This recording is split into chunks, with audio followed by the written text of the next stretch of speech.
There are good teachers and bad teachers, but only a handful can actually make you enjoy learning. Hi, my name is Wyatt Feister. I am a senior at Woonsocket High School. I have always loved learning new things, and I have had many great teachers in my life. My speech today is about how easily changed your life can be by a little teaching. Everything that I've ever been interested in was because I have had many great teachers in my life, but by the same way, I've had teachers that were less than amazing in some of my subjects. For me, it has been apparent how much of a difference they could make just by the attitude they used to teach me. One of my first teachers, my dad, is the main reason I'm interested in the farm. Ever since I was a child, he has taught me the importance of farming and how you could change the world just by putting seeds in the ground and harvesting them later. He taught me the importance of lifting people up when they are down and hoping they will do the same for you. The best teachers are the ones willing to spend time to teach any student willing to learn. They do it for the joy in the student's face light up when they finally understand how to do it. They don't do it for the paycheck or the favors. They just do it for the joy of passing the love of learning on to the next people. We need more people in the world like this. I have been lucky enough to have teachers that are willing to teach me forever, just to see my face light up when I finally understand what they are trying to get across to me. It is well known that teaching is not a very cost-effective job, especially since you have to go to college for 4 years and don't make all that much for it. In the United States, according to Fact Retriever, teachers are second only to military personnel as the occupation that contributes the most to society's well-being according to Fact Retriever. This is astonishing considering they are paid less for the job with about the same level of schooling.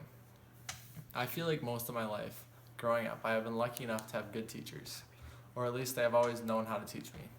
Everyone learns in different ways, and there are many different ways you can learn from someone else.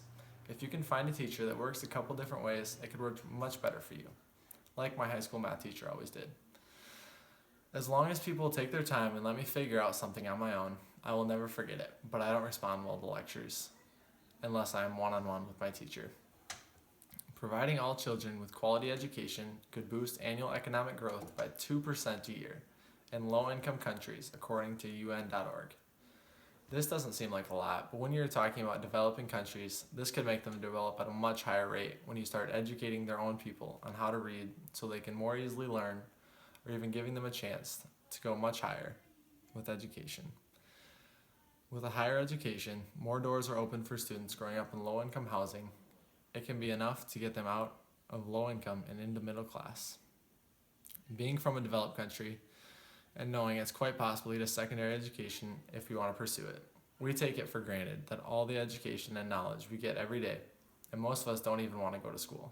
This is very apparent when people from other developing countries crowd into one-room schoolhouses and every grade is taught by one teacher. We, as students in the U.S., normally undervalue our free education.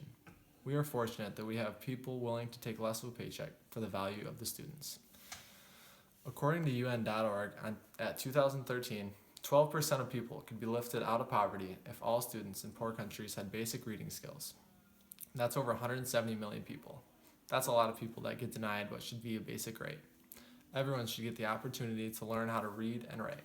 I believe that it would be possible to give many people a possible route out of poverty just by becoming literate. This is the easiest way education can change the world.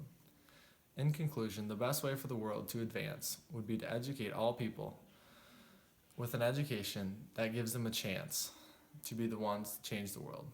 There are over 7 billion people in the world today, and if everyone had a good education, we could find ways to solve all problems that we face today.